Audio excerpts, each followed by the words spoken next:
All right, so I wanted to finish up a problem that we were working on in class, which had to do with exact ODEs.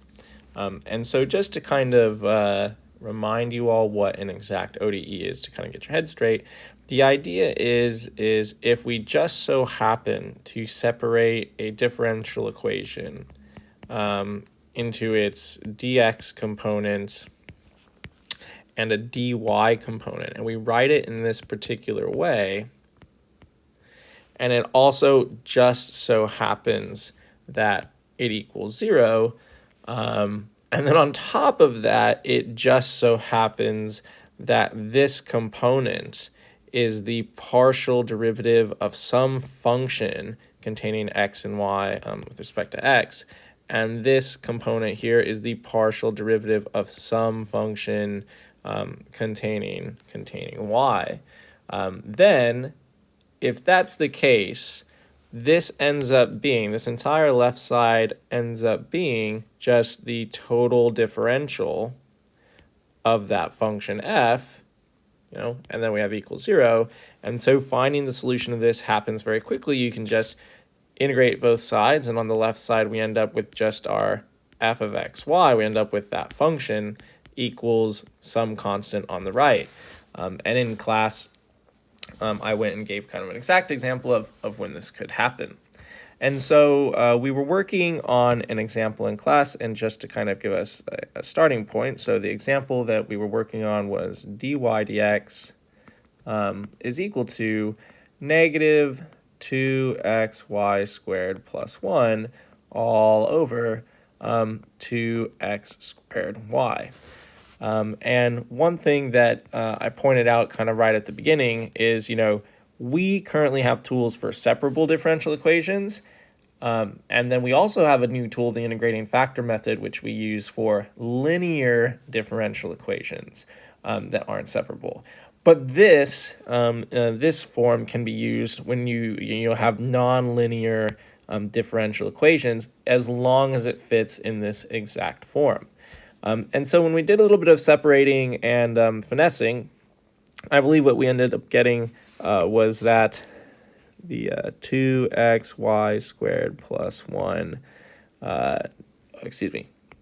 minus 1, we ended up getting this dx plus, and then the other term ended up being 2x squared y dy was equal to 0. We said, okay, so how do we test for exactness? And I gave a kind of a random check, and our check for exactness,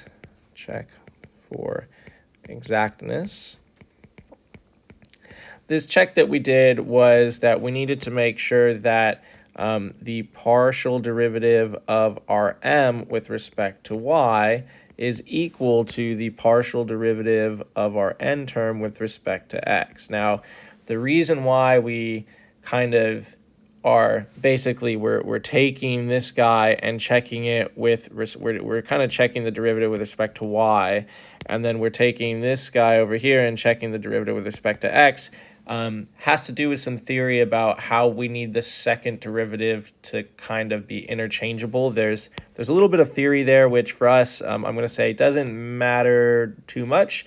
And for right now, I'm just going to hand wave and say this is just a check that we have. And so we can do it.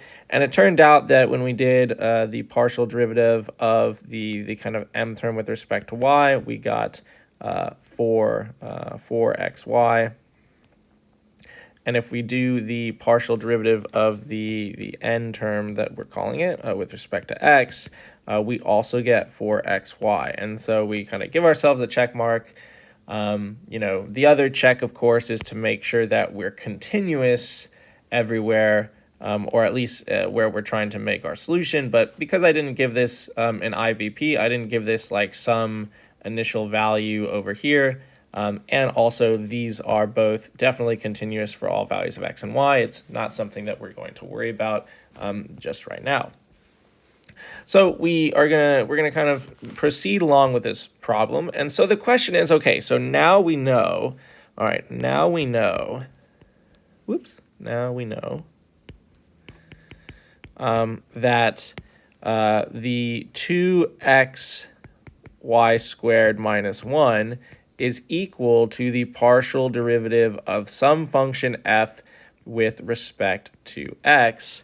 And we now know that 2x squared y is equal to the partial derivative of that same function but with respect to y.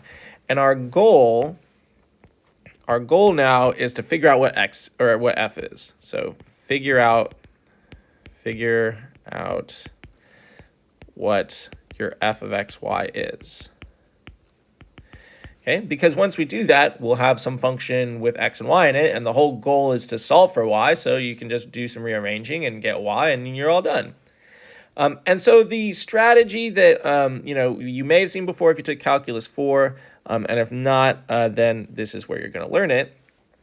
The idea here is that, look, since this first thing is equal to the partial derivative with respect to x, okay, and the partial derivative of f with respect to x, if I integrate this thing with respect to x, I should get back my original function. So the idea is to integrate df dx with respect to x, and that should get us back to f of xy. But the thing is that if you integrate some function with respect to x, dx, right, how would you check that the answer you got is correct, right? How do you check that this is the antiderivative? Well, the way that we check is that then you take the derivative, right? You would take the partial derivative with respect to x and make sure that that we do get back to where we started. We would have to get back to this. But normally when you do this, you would add like a plus c, right? You do an integral and you say plus c because when I take the derivative with respect to x, c will cancel, and I totally agree. But because f is a function of both x and y, it's not just the case that a plus c could pop out, right? It's not just the case that I could get like plus 2 and you'd be like, all right, the derivative of 2 is 0. It could be the case that I got like a plus y squared to pop out.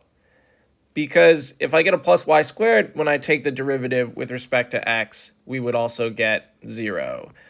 If I got plus y minus 3, the derivative of that would be 0. If I got sine of y times 7, the derivative of that would be 0. So the idea is that when you do an antiderivative with respect to x, you do get the original function, but there could be some extra plus something that pops out, and that plus something could be some little function of y.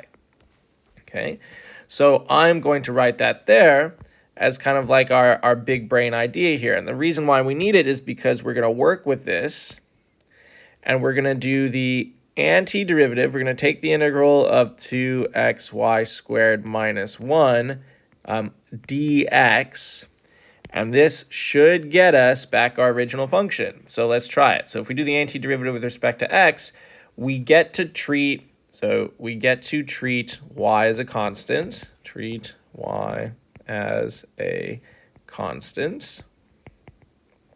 Okay, we get to treat y as a constant. And just like when you take the derivative with respect to x, you treat y as a constant. When you take the antiderivative with respect to x, you get to treat y as a constant. So again, that's something we talk a lot about in Calc 4.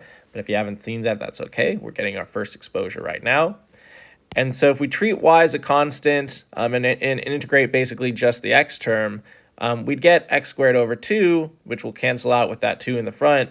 So that should leave us x squared y squared minus x plus our constant, plus our plus c. But in this case, our plus c is actually this function of y. Could be. There could be nothing there. Could just be a number. Could be y. Could be a bunch of y's. Could be y's and numbers. We don't know.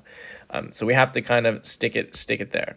So what we've done is that this thing right here that we just came up with, this is this mystery solution function. Okay, that's what that is.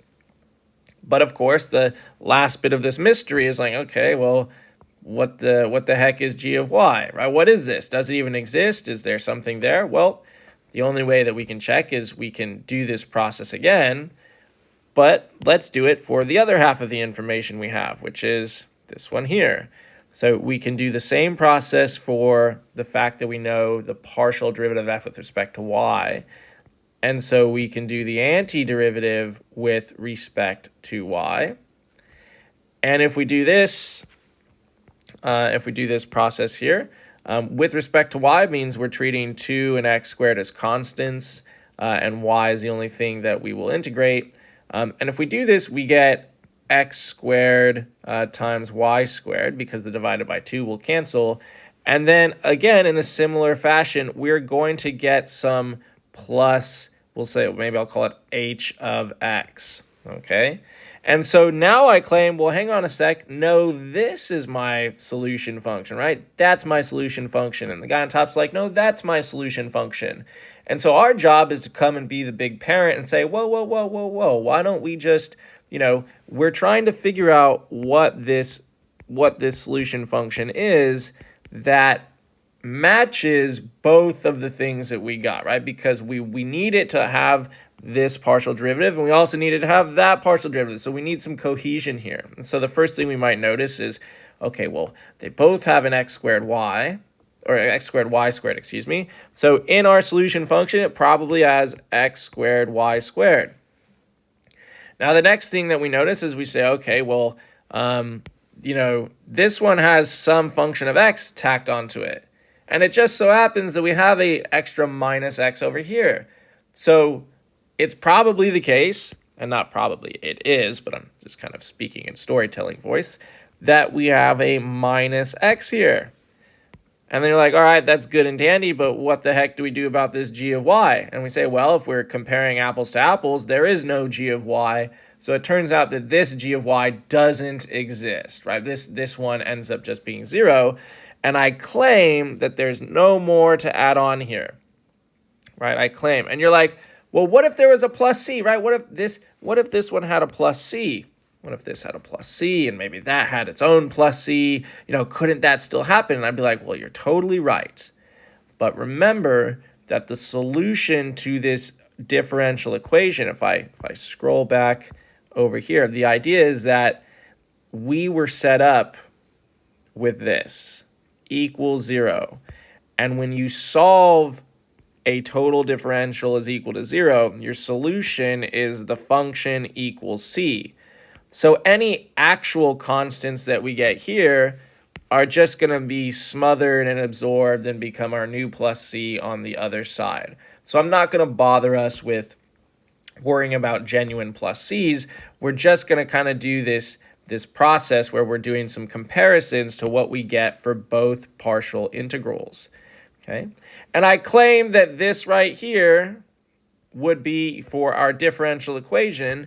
Where is it? It's way up there at the top. I claim that this differential equation right here, this one here, has a solution, and the solution is x squared y squared minus x is equal to some constant. I claim that this is the solution. This is it. The solution. And you're like, Dylan, wait, I thought you said that we were going to solve for y, right? Isn't that the point of a differential equation? Well, you're kind of right, but remember that, we can get implicit solutions, right? Implicit solution simply just means that we don't write it in terms of y equals blah. We could leave it as x squared y squared minus x is equal to c. So this solution happens to be implicit because I don't just have a really slick way of writing y equals something really nice. People always ask if you can put plus or minuses, and I'd say, well, I guess, but it's the same reason that we don't write the equation of a circle, right? The unit circle we write like this, right? We don't ever write it as y is equal to plus or minus the square root of 1 minus x squared, because this sucks. That's terrible. And I guess you could leave it like that, but you could also just leave it in the first form of x squared plus y squared equals 1, which is easier for us to graph. It's easier for us to think about the Pythagorean theorem. It's easy for us to think about parameterization, like where x and y are cosine and sine of theta, so on and so forth. And this is the process. This is what we do. So we kind of do this just a couple very easy antiderivatives. We do just some comparisons, and we kind of Frankenstein what this solution function should be, and that goes on the left side. So in WAMAP, you'll probably see like it says, oh, the solution is of the form f of xy equals c, and your job is to figure out what the heck f of x comma y is. And yeah, so this is the process working with exact ODEs. It's not too terrible, not too bad, and just going to require some of your calculus 2 skills. So this isn't my favorite method only because there's a lot of like if it just so happens going on. But if it just so happens, then this is what we end up doing. So hopefully this was helpful, and I'll catch you all in class on Tuesday.